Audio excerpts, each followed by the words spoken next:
अस्सलाम वालेकुम नाज़रीन, यास्मीन तैयबी आपकी खिदमत में सलाम अर्ज़ करती है। आज मेरे पास 2 या 3 टॉपिक्स होंगे, जिनके बारे में मैं मुख्तसरन बात करूँगी वक़्त का ख़्याल रखते हुए। सबसे पहले जो मेरे पास बहुत सारे सवालात आते हैं, बहुत सारी रिक्वेस्ट आती हैं, वो आजकल जो क्वारंटीन प्लान है उसके बारे में कि अगर हम हमारे रिश्तेदार या हमारे जानने वाले आ रहे हैं तो एयरपोर्ट पर उनको क्वारंटीन प्लान में क्या-क्या चीज़ें दरकार होती हैं। तो मैंने एक टेम्पलेट बनाई हुई है क्वारंटीन प्लान की, तो अगर किसी को भी ज़रूरत हो मुझे info@canim-solutions पे वो लोग ईमेल भेज सकते हैं और मैं उनको वो जो मेरा टेम्पलेट है, उसको आप इस्तेमाल करके according to your own situation customise कर सकते हैं। सबसे पहले तो जो पॉइंट होता है वो ये है कि मेरे पास कोई साइन्स नहीं, I do not have any signs और सिम्पटम्स ऑफ कोविड। ये मैं ज़रूर उसमें लिखती हूँ या डिफ़िकल्टी ब्रीदिंग और मेरे पास ऐसे कोई सिम्पटम्स नहीं आए हैं। फिर ये कि मैं या तो अपनी कार में या जो भी मुझे पिक करने आएगा उनकी कार में आऊँगी और उस घर पे जाऊँगी जहाँ पे मुझे 14 दिन तक क्वारंटीन में रहना है, ठीक है? अलहदा से कमरे में, बेसमेंट में, जहाँ पर भी। और दूसरी चीज़ आई प्रॉमिस कि मैं मास्क पहनूँगी और डिसइन्फेक्टेंट को यूज़ करूँगी जगहों पर जहाँ मैं बैठी हूँ, मैं इस्तेमाल करूँगी उनको साफ़ करने के लिए और 2 मीटर का डिस्टेंस रखूँगी।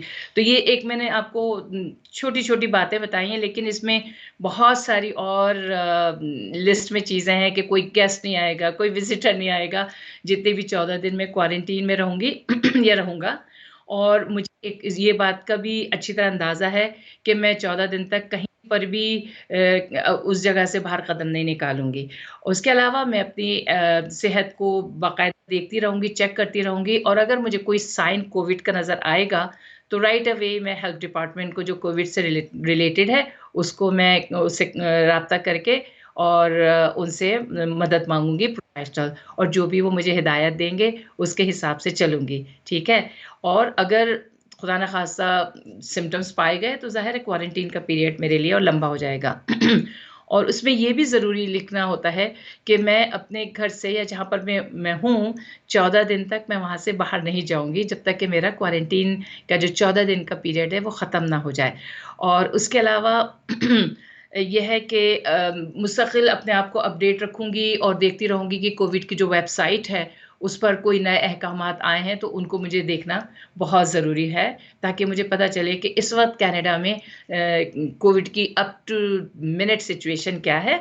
और एक और बात ये है कि मेरे कई क्लाइंट्स जो हैं वो इस बात को बहुत सारे लोग सीरियस लेते हैं, कुछ सीरियस नहीं लेते। वो समझते हैं कि बस ठीक है हम आ गए, इट्स ऑलराइट। लेकिन आपको पता है कि सर्विलेंस होता है। कई मेरे क्लाइंट्स के पास ईमेल्स के ज़रिए उन्होंने सर्वेल किया, कुछ को फ़ोन के ज़रिए किया और कुछ के लिए वो उनके घर पर भी बाकायदा पहुँचे देखने के लिए कि ये शख़्स घर पे मौजूद है कि नहीं, ठीक है? और 1-2 पर फ़ाइन भी हुए हैं। तो इसको प्लीज़ सीरियस लीजिएगा या जो आने वाले हैं आपके रिश्तेदार, उनको प्लीज़ आप बताइएगा, ठीक है? ये बहुत अहम इत्तलात थी जो मैं चाह रही थी कि आप तक पहुँचे। और क्योंकि मोस्टली इस तमाम की तमाम मालूमात अंग्रेज़ी में होती हैं, तो कुछ लोग हैं जिनको थोड़ा-सा मसला होता है समझने में ज़बान की वजह से या ऐज की वजह से, जो भी रीज़न है। तो अगर आप मुझसे राब्ता करेंगे ज़रूर मुझे खुशी होगी कि मैं आपको जो मेरा एक जो प्लान है, वो मैं आपको दे दूँ और आप उसको अपने तौर पर इस्तेमाल करें और अपने रिश्तेदारों से कहें कि अपने साथ रख कर ज़रूर लाएँ। बेशक उर्दू में भी चाहे हो ये सारी चीज़ें, तर्जुमा करके आप उनको बता सकते हैं। ज़रूर आपके पास होना चाहिए। कई लोगों ने कहा कि वो बेकार होता है, कोई पूछता नहीं है। That's true. कुछ लोगों से पूछा नहीं, मेरे कई क्लाइंट से पूछा भी नहीं उन्होंने कि आपके पास है कि नहीं, ज़बानी पूछा आप कहाँ रहेंगे ये वो। तो लेकिन क्या है कि जब आपके पास ये चीज़ होती है, तो आपको एक थोड़ा-सा सुकून होता है कि हाँ, मेरे पास अगर पूछा गया तो मेरे पास मालूमात हैं, जिसकी वजह से मेरी कनाडा में एंट्री में कोई रुकावट नहीं होगी। क्योंकि जब भी कोई थका-हारा मुसाफ़िर आ रहा होता है, तो उसको होता है कि भई अब इसके बाद मुझे बस सुकून चाहिए, इतनी लंबी फ़्लाइट है, अब मुझे कोई उलझन नहीं चाहिए। तो इसलिए मेरा फ़र्ज़ बन रहा था कि मैं आपको इस सिलसिले में थोड़ा-सा बताऊँ और अगर आपको चाहिए तो info@canim-solutions पे ज़रूर मुझसे आप राब्ता कीजिएगा और फिर मैं आपको इंशाल्लाह इसकी एक कॉपी आपको ये भेज दूँगी। एक और सवाल मेरे पास आजकल काफ़ी आता है क्योंकि मैं सर्टिफ़ाइड ट्रांसलेटर भी हूँ, तो ये मेरा मौज़ू जो है इमिग्रेशन से हट के है और ये ट्रांसलेशन के बारे में है। नई जो चेंजेज़ इमिग्रेशन ने पिछले महीने की थी तकरीबन, उसमें ये था कि new translation rules by immigration Canada. उसमें ये है कि अगर आपका कोई सा भी डॉक्यूमेंट, मिसाल के तौर पर ज़ाहिर है मेरे मोस्टली क्लाइंट्स पाकिस्तानी हैं या इंडियन है, तो उर्दू में या पंजाबी में आपका कोई भी डॉक्यूमेंट है, तो उसका जो तर्जुमा है वो इमिग्रेशन के हवाले से आपको, अगर कोई सर्टिफाइड है, जैसे कि मैं सर्टिफाइड हूँ एटीआईओ से, association of translators and interpreters of ontario, या स्टीबिक, जो कि society of translators and interpreters of British Columbia है, या एटीआईए जो अल्बर्टा की रेगुलेटरी बॉडी है। तो अगर कोई सर्टिफाइड है तो उसके लिए उसका जो स्टैम्प है, उसका सिग्नेचर है, वो काफ़ी होता है, ठीक है? तो मिसाल के तौर पर, लेकिन अगर कोई सर्टिफाइड नहीं है और तर्जुमा किसी जो सर्टिफाइड नहीं उसने किया है, तो उसके साथ फिर एक एफिडेविट लगेगा, और जिसने भी ट्रांसलेशन मुकम्मल किया है, और उसके बाद उसको उस तर्जुमे के साथ उसको लगाना होगा, ठीक है? और उसके साथ एक जो भी ओरिजिनल डॉक्यूमेंट है, मिसाल के तौर पर आपका मैरिज सर्टिफिकेट है, निकाहनामा है, अगर आपने किसी सर्टिफाइड से कराया है, तो उसका उर्दू की जो निकाहनामे की एक कॉपी है, उस पे स्टैम्प लगेगा, और जो तर्जुमा होगा इंग्लिश में, उस पे स्टैम्प लगेगा, सिग्नेचर होगा। और मैं अपने हर ट्रांसलेशन के साथ एक ट्रांसलेटर्स डिक्लेरेशन लगाती हूँ, जो कि मेरे अपने लेटर हेड पर होता है। उसमें मेरे बारे में तमाम मालूमात हैं, मेरा पता, मेरा बिज़नेस का एड्रेस, मेरा कॉन्टैक्ट इन्फॉर्मेशन, ईमेल, किस दस्तावेज़ या डॉक्यूमेंट का मैंने तर्जुमा किया है, और जो मैंने तर्जुमा किया है वो किस शख्स का है, उसका नाम क्या है, ठीक है? तो ये तमाम चीज़ें मेरे उस ट्रांसलेटर डिक्लेरेशन में होती हैं, साथ-साथ उसमें मेरा सिग्नेचर होता है, और तारीख़ और जगह जहाँ पे मैंने साइन की हुई होती है। तो ये एक हर डॉक्यूमेंट के ट्रांसलेशन के साथ मैं ये ट्रांसलेटर्स डिक्लेरेशन ज़रूर लगाती हूँ, और उस पर मेरी ज़ाहिर है सील, जो स्टैम्प आप कह लें, वो भी लगी हुई होती है।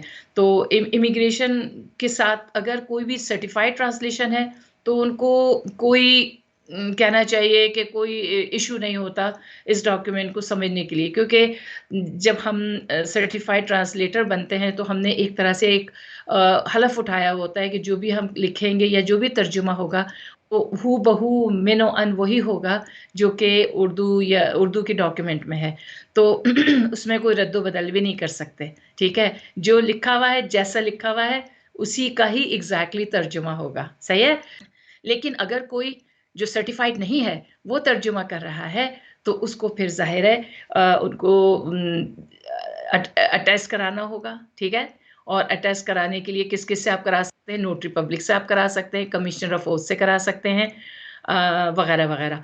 एक और अहम बात ये है कि ये जो तर्जुमा है, वो आपके ना तो वालिदैन कर सकते हैं, ना आप खुद कर सकते हैं, ना आपके ख़ानदान के फ़र्द से कोई भी कर सकता है, चाहे वो लॉयर हो, नोटरी पब्लिक हो, या कोई भी हो, या ट्रांसलेटर भी क्यों ना हो, वो जो है ना, वो आपका तर्जुमा नहीं कर सकता, ठीक है?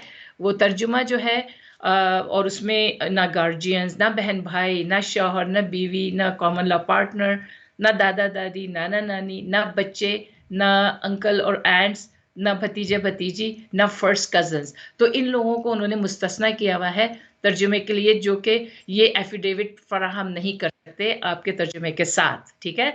तो अगर इस सिलसिले में भी आपको कुछ सवाल है, तो ज़रूर मुझसे राब्ता कीजिएगा, और बस ये है कि जो सर्टिफ़ाइड है, उसके साथ एफ़िडेविट नहीं चाहिए, लेकिन जिसने भी तर्जुमा किया है, वो अगर सर्टिफ़ाइड नहीं है, तो उसको एफ़िडेविट चाहिए, और लेकिन एफ़िडेविट में कौन-कौन से लोग का इस्तिस्ना है, मैंने पूरे रिश्तेदारों का नाम बता दिया।